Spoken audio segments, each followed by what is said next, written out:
Hello मेरे प्यारे विद्यार्थियों। मैं हूं प्रदीप चौधरी और आप सभी लोगों का हमारे यूट्यूब चैनल PWP पर स्वागत है।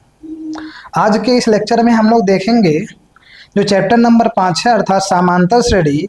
इसमें जो है यहाँ पर एक्सरसाइज आपका जो पहला वाला दिया गया है 5.1, इसमें जो प्रश्न एक में समस्या है मतलब जो वर्ड प्रॉब्लम के रूप में क्वेश्चन दिया गया है और फिर जो दूसरे प्रश्न में दिया गया है, इन्हें हम लोग इस लेक्चर में हल करेंगे।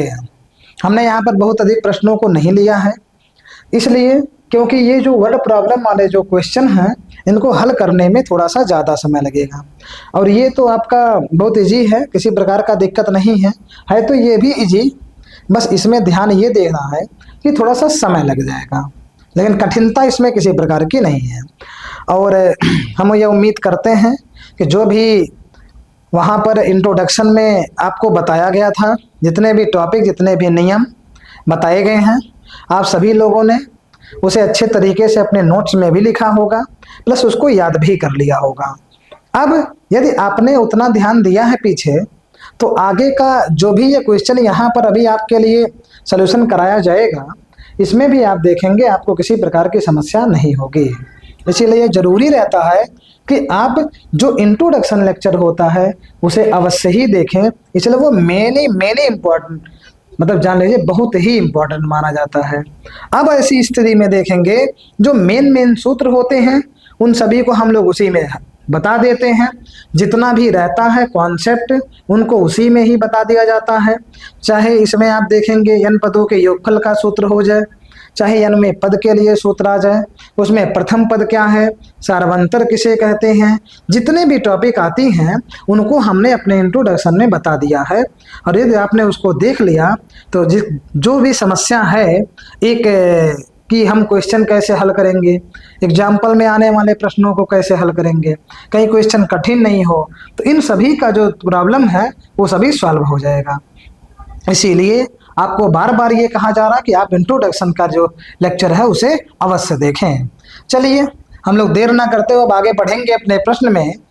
यहाँ दिया है प्रश्न नंबर 1, निम्नलिखित स्थितियों में से किन स्थितियों में संबंध संख्याओं की सूची एपी है और क्यों। तो ये बताना है पहले कि आप ये जो प्रश्न यहाँ चारों दिए गए हैं इन्हें आप क्या करिए, पहले आप बनाइए संबंध संख्याएं, मतलब वहां पर संख्याएं निकालिए उनको पढ़ करके, और जब संख्याएं निकाल लेंगे तो निकालने के बाद में जो संख्याओं की सूची है उसे आप हल करके बताइए कि यह एपी में है कि नहीं है। तो इसीलिए यहाँ पर ये ध्यान देने वाली चीजें हैं कि यहाँ पे ये एपी में मिल रहा है कि नहीं। तो चलिए हम लोग देखते हैं। तो सबसे पहले यहाँ प्रश्न नंबर 1 को देखें। प्रत्येक किलोमीटर के बाद का टैक्सी का किराया, जबकि प्रथम किलोमीटर के लिए किराया 15 रुपये दिया गया है।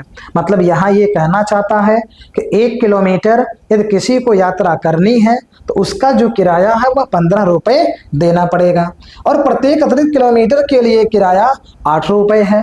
मतलब आगे का जब वो किराया देना चाहेंगे, जैसे मान लीजिए किसी व्यक्ति को 2 किलोमीटर चलना है तो 1 किलोमीटर जो चलेगा उसका किराया 15 रुपये होगा, और अगला किलोमीटर जब वो चलेगा तो वहाँ पर 8 रुपये देना पड़ेगा। आप यूं यहाँ समझ लीजिए कि इसके कहने का मतलब है, यहीं पर आप जान ले, कोई व्यक्ति मान लीजिए इस स्थान से चलना शुरू कर रहा है और यहाँ से लेकर के यहाँ तक की दूरी 1 किलोमीटर हुई, तो ऐसी स्थिति में यहाँ उस व्यक्ति को किराया जो है 15 रुपये देना पड़ेगा। और आगे जैसे ही इस स्थान से 1 किलोमीटर और दूर जाएगा, ये दूरी तय करके यहाँ पर 8 रुपये इनको एक्स्ट्रा देना पड़ेगा। और फिर आगे जितनी भी बार ये बढ़ेंगे 1-1 किलोमीटर की दूरी, और वो जो है यहाँ पर जो है 8 रुपये के हिसाब से यहाँ पर पैसा वो पे करेंगे। तो इसीलिए आप यहाँ देखेंगे कि जब व्यक्ति पहला, या व्यक्ति हो चाहे कोई भी हो, पहले किलोमीटर जब वो चलेंगे तो उसके लिए पे उनको 15 रुपये करना पड़ेगा, और जब 2 किलोमीटर चलेंगे, एक व्यक्ति मान लीजिए 2 किलोमीटर की यात्रा चलता है तो 15 और 8 दोनों जुड़ेगा 23 रुपये हो जाएगा। ऐसे 3 किलोमीटर के लिए जब निकालेंगे तो यहाँ पर हो जाएगा 15 और ये 8 23, 23 8 31, 31 रुपए हो जाएगा। अब इसके बाद आगे के किलोमीटर भी ऐसे वो तय करेगा, तो इसी पर ही आपका जो है सॉल्यूशन कराया जाना है। अब यहाँ पर इसीलिए आप पहले वाले विकल्प में देखें कि क्या चीज ये कह रहा है। तो यहाँ लिखेंगे कि प्रथम किलोमीटर का किराया, तो यहाँ हो जाएगा प्रथम किलोमीटर का किराया। तो जो प्रथम किलोमीटर का किराया है तो यहाँ पर हो जाएगा सीधे 15 रुपये। इसके बाद में अतिरिक्त किलोमीटर के लिए 8 रुपये है, तो हो जाएगा यहाँ पे अतिरिक्त किलोमीटर का किराया, अतिरिक्त किलोमीटर का किराया बराबर हो जाएगा यहाँ पे 8 रुपये। अब सोचिए, मान लीजिए व्यक्ति को 2 किलोमीटर चलना हो, तो 2 किलोमीटर का जो किराया है तो 15 में 8 जुड़ेगा, तो प्रथम ये पहला हो गया। तो यहाँ पर आप कह सकते हैं कि दूसरे किलोमीटर का किराया बराबर हो जाएगा 15 + 8, इसका मतलब है 23 रुपये। इसी प्रकार से तीसरे किलोमीटर की जब बात आएगी तो तीसरे किलोमीटर का जो किराया होगा वह 23 में फिर 8 जोड़ना पड़ेगा, मतलब 31 रुपये इनको देना पड़ेगा। इस प्रकार से आप ये देख पा रहे हैं कि 1 किलोमीटर के बाद जैसे ही वो अगले किलोमीटर चलने के लिए चल रहे हैं तो वहां पर उनको 8-8 रुपए जो है हमेशा जोड़ करके देना पड़ेगा। अब यहाँ पर हमारे पास 3, पहले किलोमीटर के लिए 15 रुपए, दूसरे किलोमीटर के लिए 23 रुपए, तीसरे के लिए 31 रुपए, ऐसे और भी किलोमीटर के लिए यहाँ पर उनको जो है किराया देते रहने पड़ेंगे। अब यहाँ पर हम लोग एक सूची बनाएंगे जो दिया गया मान है। तो सूची जब यहाँ पर बनाएंगे तो देखेंगे कि किराए पर है, तो ये आपका हो जाएगा 15, 23, 31, डैश डैश हो जाएगा। अब इसके बाद यहाँ से आप क्या करिए, तो क्वेश्चन में दिया था समान संख्याओं सूची एपी है, ये बताना। सूची तो हमने लिख दिया, लेकिन ये बताना पड़ेगा क्या ये एपी में है कि नहीं है। इसके लिए आपको ये देखना पड़ेगा कि इसका सार्वंतर समान है कि नहीं। चलिए बनाते हैं। यहाँ पे पहले ए बराबर मिलेगा सीधे 15, यहाँ से डी बराबर मिल जाएगा 23 - 15 बराबर हो जाएगा 8। तो ऐसी स्थिति में आपने देखा ए का मान 15 और डी का मान 8 हो जा रहा है। अब यहाँ पर आप देखिए केवल डी का मान नहीं निकालें, क्योंकि ए तो प्रथम पद कहलाता है, और यदि यहाँ पर देखेंगे तो डी आपका जो सार्वंतर मिला है ये D1 कह दिया जा रहा है। अब इसके बाद में D1 के बाद आप D2 को निकाल लें, तो D2 जब हम निकालेंगे 31 माइनस हो जाएगा 23, और यहाँ निकल करके भी आएगा 8। तो ऐसी स्थिति में आपने देखा कि D1 का जो मान है वह D2 के बराबर है। अतः ये कहेंगे, अतः यह जो सूची दिया गया था एपी में है, अतः यह जो है एपी में है। तो अब आप इसका जो है स्क्रीनशॉट ले लीजिए पहले का, ये आपका पहला क्वेश्चन सॉल्व हो गया। इसके बाद हम लोग चलेंगे दूसरे प्रश्न की ओर। चलिए पहले का आप स्क्रीनशॉट ले लीजिए। चलिए स्क्रीनशॉट आप ले चुके होंगे।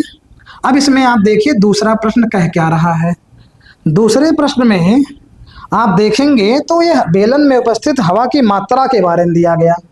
तो यहाँ पर यह प्रश्न आपका है कि किसी बेलन में उपस्थित हवा की मात्रा जबकि वायु निकालने वाला पंप प्रत्येक बार बेलन की शेष हवा का 1/4 भाग बाहर निकाल देता है। मतलब एक बेलन है, उस बेलन में कुछ हवा, मतलब पूरी हवा भरी गई है, और आप लोगों को ये जानना है कि वहां पर जो हवा पूरी थी एक बार जब पंप करते हैं तो 1/4 भाग जो है उसका जो पूरी वायु वहां पर है वो बाहर निकल जाता है। आप सोचिए कि बेलन के अंदर कितनी हवा होगी, तो हम ये कहेंगे कि बेलन के अंदर जितनी हवा है वही उस बेलन का आयतन कहलाएगा। अर्थात लिखेंगे बेलन में उपस्थित हवा की मात्रा कैपिटल V मान लेते हैं, क्योंकि जितनी हवा उसमें होगी वही उसका आयतन कहलाएगा। चलिए मान लिया जाए प्रश्न नंबर 2, इसका पहले का दूसरा है। तो यहां मान लिया जाए कि माना बेलन में उपस्थित हवा की मात्रा, उपस्थित हवा की मात्रा बराबर हो जाएगा कैपिटल V। फिर कह रहा है कि वायु जो निकालने वाला पंप है 1/4 भाग निकाल देता है। तो यहां पर कहेंगे कि पहली बार में बाहर निकली हवा, पहली बार में बाहर निकली हवा की मात्रा, बाहर निकली हवा की मात्रा, चलिए कितना निकल जाएगा?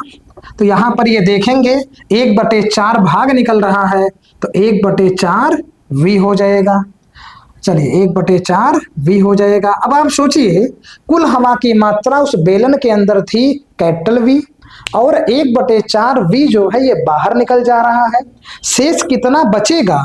तो जितना पहले था उसमें से निकलने वाली हवा को हम घटा देंगे तो ये बचेगा कि कितना वहां पर शेष है।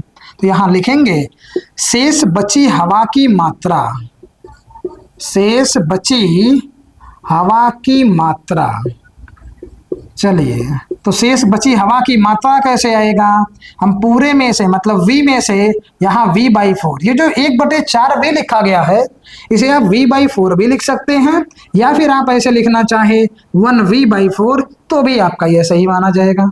अब इसके बटे में आप 1 कर दीजिए, इनका एलसीएम जब लेंगे 4 और 1 का एलसीएम 4, 1 से भाग देंगे 4 में 4, 4 का गुणा होगा v, 4v, -4 से 4 में भाग दीजिए 1, 1 का गुणा 1 में कराएंगे 1v, अर्थात घटाने के बाद आपको मिलेगा सीधे 3v/4। चलिए 2 तो हो गया। अब इसमें आप ये सोचिए कि जब पहली बार में आयतन v था, बाहर निकला है v/4 और बचा हुआ है 3v/4, फिर मान लीजिए दोबारा पंप कर दिया जाएगा। दूसरी बार में जब पंप किया जाएगा तो वहां से भी जो हवा की मात्रा 1/4 है वह इसी में से निकलेगा, तो इसी का 1/4 भाग फिर बाहर जाएगा। तो यहां पर लिखेंगे दूसरी बार में, दूसरी बार में बाहर निकली, बाहर निकली हवा की मात्रा।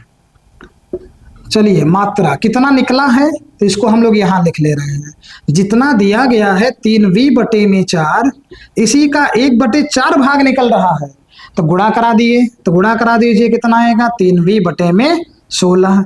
तो अब यहाँ देखिए कि हवा जो बची थी इतना, दूसरी बार में हवा निकल गई इतना, अब कितना बचेगा दूसरी बार? तो हम लोग इसमें से जो है इसको घटा देंगे।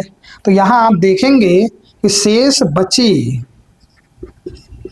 बची हवा की मात्रा, शेष बची हवा की मात्रा तो हो जाएगा 3v/4 माइनस 3v/16। 16 और 4 का एलसीएम आप ले लीजिए, 16 आएगा। 4 का पहाड़ा पढ़ेंगे 16 के लिए 4 बार में, तो 4 तियां हो जाएगा 12v, -16 16 जो है 1 बार में आएगा, तो 1 का गुणा 3 में 3v, तो घटाने पर यहाँ आपको मिलेगा 9v/16। चलिए हम लोग 3 बार यहाँ पर देख लिए कि उसमें कितनी मात्रा बची हुई है। पहले जो है v था कुल, फिर पहली बार में जब निकल पंप कराएं तो बचा है 3v/4, दूसरी बार पंप करने के बाद में इतना निकल गया, बचा है इतना। तो जो शेष बची हवा है उसी की सूची बनाएंगे, तो यहाँ पर लिखेंगे कि शेष बची हवा की सूची, या सीधे आप लिख सकते हैं सूची बराबर यहाँ पर हो जाएगा कैपिटल V, इसके बाद मिलेगा 3v/4, इसके बाद मिलेगा 9v/16। अब यहाँ पर आप d1 का मान निकालिए। d1 निकालने के लिए 3v/4 में से v को घटाना पड़ेगा।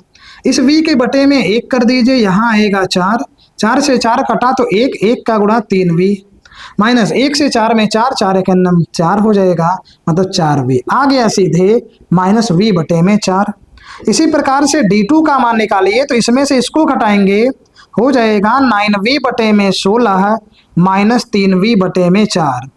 अब 16 और 4 का एलसीएम 16, 16 एक 16, 1 का गुणा कराएंगे 9v, 4 चौके 16, 4 तियां 12, 12v हो जाएगा, और घटा देंगे माइनस हो जाएगा 3v/16।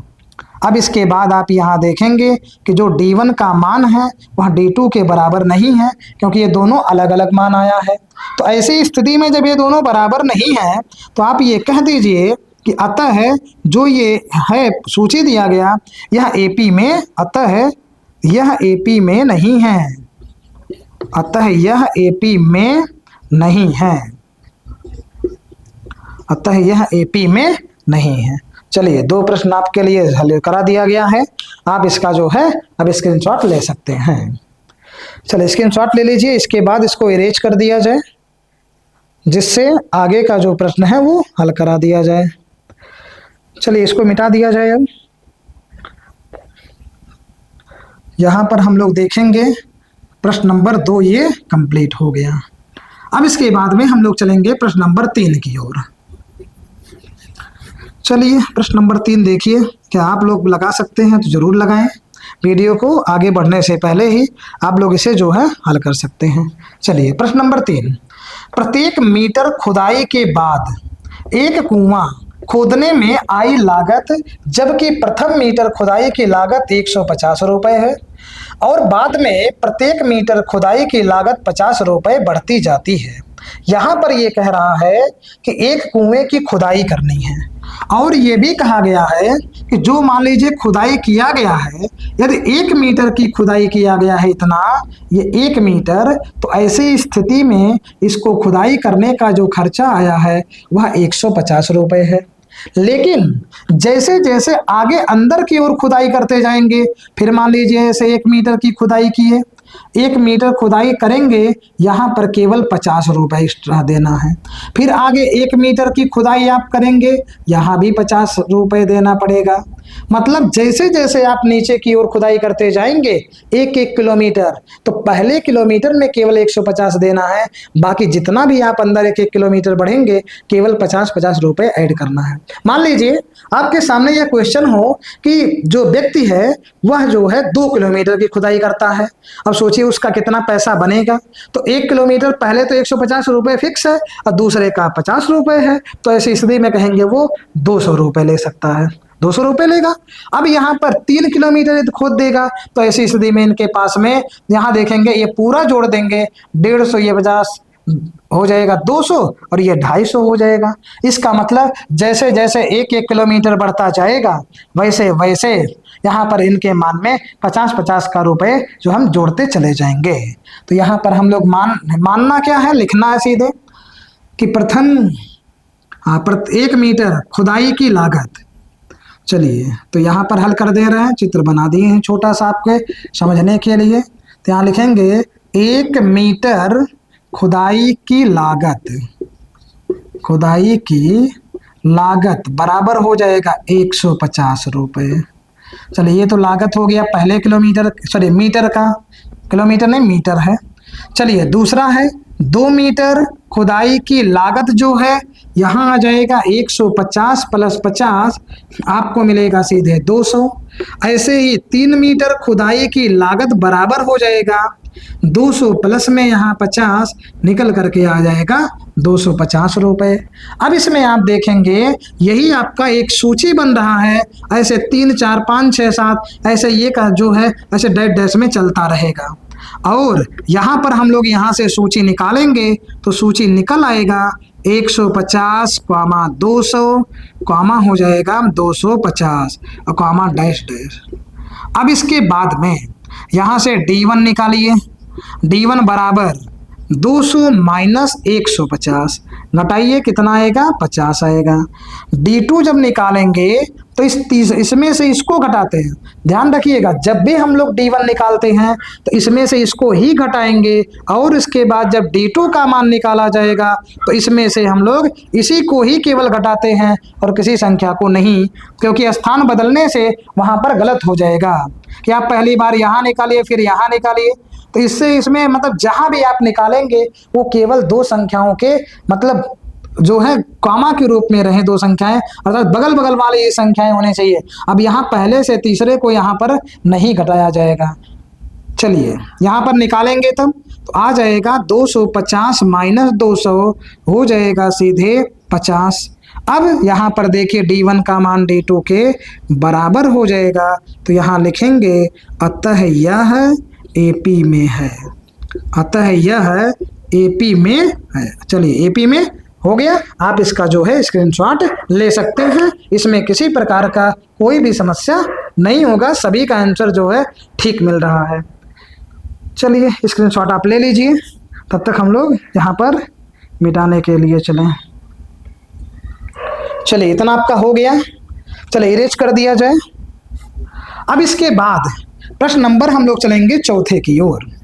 देखिए चौथे प्रश्न में क्या दिया गया है, ये आपका वर्ड प्रॉब्लम का अंतिम प्रश्न है, इसीलिए आप इसे जो है वीडियो में जो है रोक करके तब आगे बढ़िएगा। पहले इसको रोक दीजिए, इसके बाद आप हल करिए तब लगाइए। अब नहीं आ रहा है तो आप पहले देख लीजिए, समझ लीजिए, तब आप उसको अपना कर लीजिएगा। दिया गया है खाते में प्रत्येक वर्ष का मिश्र धन, जबकि 10,000 रुपए की राशि 8% वार्षिक की दर से चक्रवृद्धि ब्याज पर जमा की जाती है। बस इतना ही दिया गया है। सोचिए, मिश्र धन का मतलब होता है मूलधन प्लस ब्याज। मूलधन किसे कहते हैं? जिस रुपए को या जितना रुपया हम लोग किसी भी मतलब काम को करने के लिए लगाते हैं, जैसे कोई सामान खरीदना हो तो सामान जो हम लोग खरीदते हैं वही मूलधन है। मान लीजिए किसी व्यक्ति को दुकान लगानी है, चलानी हो, तो दुकान चलाने के लिए जो भी सामान लेगा उसमें जो भी लागत आएगी वही उसका मूलधन कहलाता है। इसी प्रकार से जो व्यक्ति बैंक में पैसा जमा करता है वही रुपया उसके लिए मूलधन कहलाएगा। अब जो सरकार है वह उस पर ब्याज देगी, जो बढ़ करके आएगा वो ब्याज है। जब टोटल हम लोग निकालेंगे कि कितना जमा किए थे और कितना एक्स्ट्रा निकल आया है, एक्स्ट्रा मतलब बढ़ा है, वह आपका तब मिश्र धन में गिना जाएगा। चलिए, तो यहाँ पर आपको बता दिया गया कि मूलधन वही है जिसका उपयोग हम लोग किसी भी कार्य के लिए करते हैं अथवा जो बैंक में हम लोग जमा कर देते हैं। तो यहाँ पर आप देखेंगे चौथा नंबर दिया है, यहाँ पर 10,000 रुपए, यही आपका मूलधन कहलाएगा। और याद रहे मूलधन को प्रिंसिपल कहा जाता है, इसलिए P बराबर यहाँ हो जाएगा आपका 10,000 रुपए।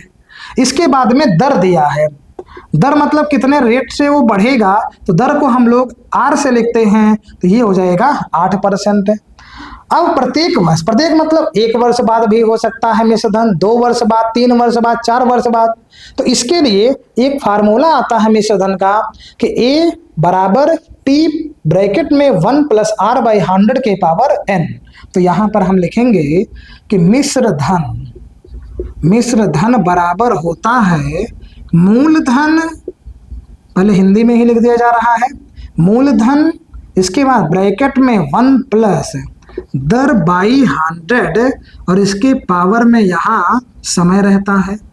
चलिए इसको संकेतों में बदलें तो ये हो जाएगा A बराबर P कोष्टक में 1 + R/100 के पावर, समय को हम n भी मान सकते हैं और समय को t भी मान सकते हैं। चलिए यहाँ पर हमने n ले लिया है। अब ये तो सूत्र मिल गया। अब हम पहले वर्ष का मिश्र धन निकालेंगे। जब पहले वर्ष का मिश्र धन निकालेंगे तो यहाँ जो पावर n दिया गया है इसको 1 रखेंगे और P का मान जो दिया गया है उसको रखेंगे, R का जो मान दिया गया है उसको रखेंगे। तो यहाँ लिखेंगे कि पहले वर्ष का मिश्र धन, पहले वर्ष का मिश्र धन। चलिए पहले वर्ष का मिश्र धन क्या आ जाएगा, तो यहाँ पर मिलेगा सीधे मिश्र धन A बराबर P का मान आप रखिए 10,000 ब्रैकेट में 1 + R का मतलब 8 बटे में हो जाएगा 100 और इसके पावर n का मतलब हो जाएगा 1। चलिए इसके बाद में दूसरे वर्ष का मिश्र धन, तो यहाँ पर देखेंगे कि दूसरे वर्ष का मिश्र धन यहाँ मिलेगा A बराबर, या इसे A1 A2 भी कह सकते हैं, तो इसको A2 कर दिए, यहाँ पर मिलेगा 10,000 ब्रैकेट में 1 + 8/100 के पावर 2 हो जाएगा। ऐसे ही तीसरे वर्ष का मिश्र धन, तीसरे वर्ष का मिश्र धन हो जाएगा A3, यहाँ मिलेगा सीधे 10,000 ब्रैकेट में 1 + 8/100 के पावर 3। अब इसके बाद यहीं से सूची बनाएंगे, 3 है काफ़ी, सूची बनाएंगे तो मिलेगा सीधे 10,000 ब्रैकेट में 1 + 8/100 के पावर n मतलब 1, 10,000 ब्रैकेट में 1 + 8/100 के पावर 2, 10,000 यहाँ पर मिला 1 + 8/100 के पावर यहाँ 3 हो जाएगा। अब इसके बाद इसे हल करिए। यहाँ हो गया 10,000 गुणे 100 एक 108, 108 आएगा। 108 बटे में 100 कामा यहाँ पर आपको मिला है 10,000। यहाँ हो जाएगा 100 का 1 में गुणा 100 और 8 जोड़ेंगे 108, तो आएगा 108 बटे में 100। लेकिन यहाँ पर क्या है स्क्वायर, 108 बटे में 100 हो जाएगा। कामा यहाँ पर आप देखेंगे तो ये हो जाएगा 10,000 गुणे यहाँ पर मिलेगा सीधे तो 108 बटे में 100 गुणे में 108 बटे में 100। एक बार और यहीं पर आएगा गुणे 108 बटे में 100। चलिए तो यहीं पर हमने एडजस्ट कर दिया है, यहाँ पर दिख रहा होगा, कोई दिक्कत नहीं होगी। अब इसमें आप ये देखेंगे कि ये सॉरी इसमें क्या किया जाए, यहाँ तक आगे बढ़ाने की आवश्यकता नहीं है। सोचिए आप तीसरे पद में नहीं ले जा करके जो है दूसरे तक ही रहने दीजिए, जिससे क्या है थोड़ा सोल्यूशन जो है इतना लंबा नहीं जाए, यहीं तक रखिए, इसको डैश डैश बना दे रहे हैं। और यहाँ पर आपको मिल जाएगा सूची, यहाँ से पहला तो आपको मूलधन मिला ही है, तो मिला होगा आपका 10,000 कामा लगा करके, तो पहले 10,000 फिर ये हो जाएगा, फिर ये हो जाएगा, फिर आगे ये चलेगा, कामा डैश डैश कर दिए हम। चलिए इनको तो लिखना पड़ेगा, तो बराबर करके यहाँ 10,000 आपका पहले ही आएगा। 10,000 ये आ गया, इसको एक बार लिखेंगे, इसको इतना लिखेंगे। चलिए हल किया जाए, तो यहाँ पर आपको मिलेगा पहले 10,000 कामा 2 जीरो से 2 जीरो कटेगा, आएगा 10800 हो जाएगा।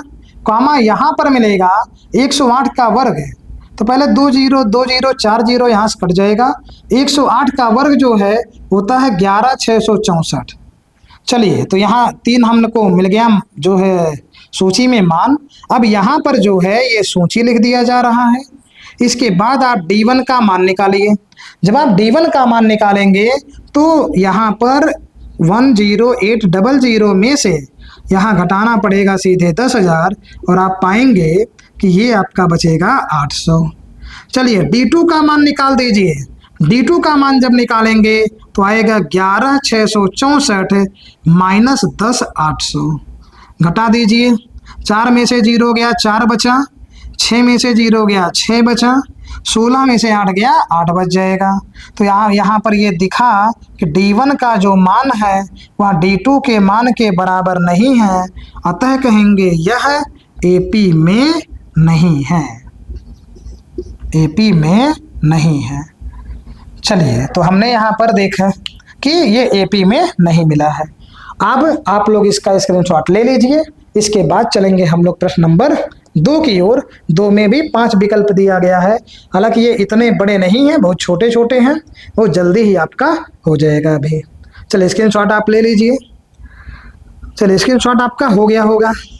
अब इसमें हम लोग चलेंगे दूसरे प्रश्न की ओर, और आप यहाँ ध्यानपूर्वक देखिए कि आखिर ये दूसरा प्रश्न दिया क्या गया है एकदम बेहतरीन तरीके से।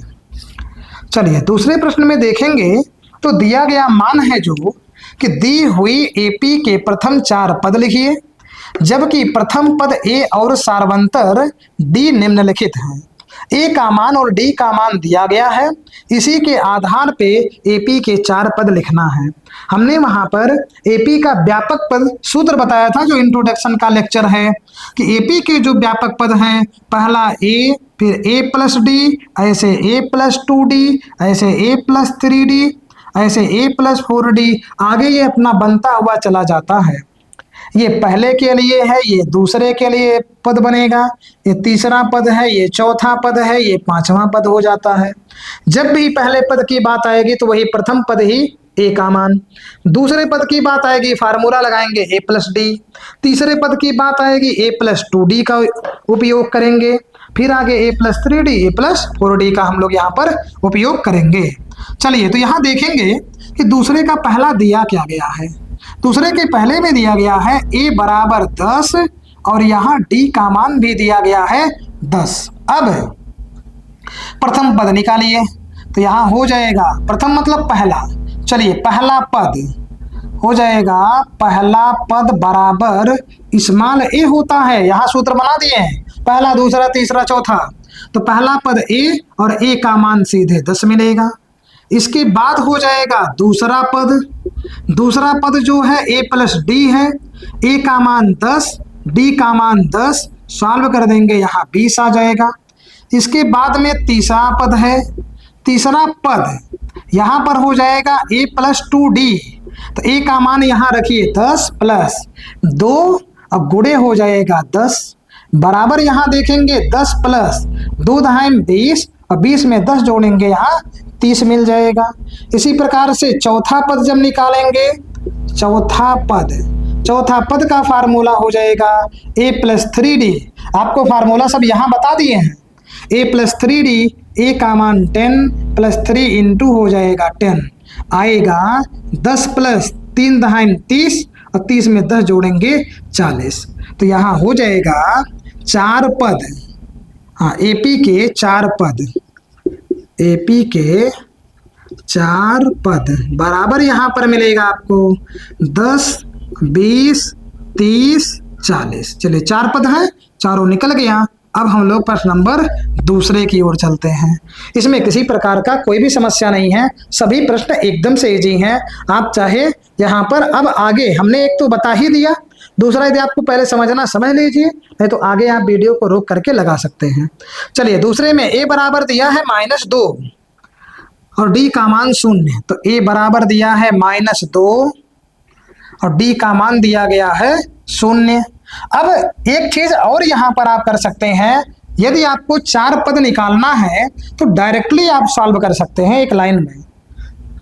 तो ऐसी स्थिति में एक एक लाइन में सलूशन आप देख भी पा रहे हैं कि आ जा रहा है, लगभग किसी प्रकार से कोई समस्या नहीं है।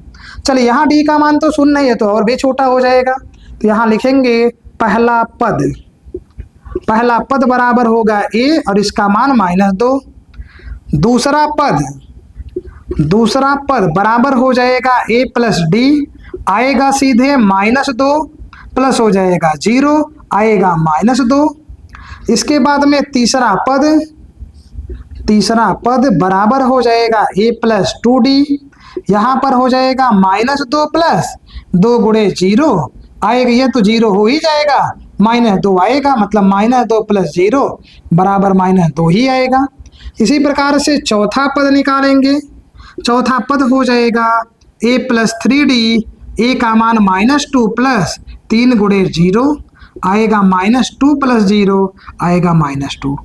अब इसमें 4 पद मिल गया, तो हो जाएगा AP के 4 पद बराबर यहाँ पर आपको मिलेगा पहला -2, दूसरा -2, तीसरा -2, चौथा भी -2 ही होगा। ये सभी जो मान हैं वह एकदम समान ही मिल गए। चलिए तो इसे आप जो है हल कर लीजिए, दोनों को स्क्रीनशॉट भी ले लीजिए। इसके बाद में हम लोग चलेंगे प्रश्न नंबर 3 की ओर। चलिए प्रश्न नंबर 3 की ओर चलते हैं, इसे इरेज कर दिया जाए। तीसरे में आप देखेंगे मान 4 और -3 दिया गया है। चलिए देख लिया जाए क्या है। तो यहाँ पर आपका तीसरा प्रश्न दिया गया है, a बराबर में 4 और d का मान दिया गया है 3, -3 है, सॉरी -3 दिया गया है। प्रथम पद या पहला पद आप निकालिए, पहला पद बराबर हो जाएगा a और इसका मान आया है 4। यहाँ से अब दूसरा पद निकालिए, दूसरा पद जब निकालेंगे तो a प्लस डी, मतलब 4 और प्लस माइनस का गुणा माइनस होएगा, यहाँ -3 आएगा, सीधे 1 बच जाएगा। जब तीसरा पद निकालेंगे इसके लिए सूत्र हो जाएगा a प्लस 2d, a का मान 4 प्लस 2 गुणे -3 हो जाएगा, मिलेगा यहाँ से 4 प्लस माइनस का गुणा माइनस, 2 3 6 और ये आएगा -2। चौथा पद यहाँ से निकालेंगे, चौथा पद यहाँ से मिलेगा a प्लस 3d हो जाएगा 4 प्लस 3 गुणे -3। यहाँ पर 4 तो रहेगा ही, प्लस माइनस का गुणा माइनस, 3 3 का 9, घटा देंगे सीधे -5 आ जाएगा। तो यहाँ पर आपको मिल गया कि AP के 4 पद बराबर यहाँ पर हो जाएगा, पहले 4 है, फिर 1 है, फिर -2 है, फिर 5 हो जाएगा। इसके बाद में इसका ये आंसर निकल गया।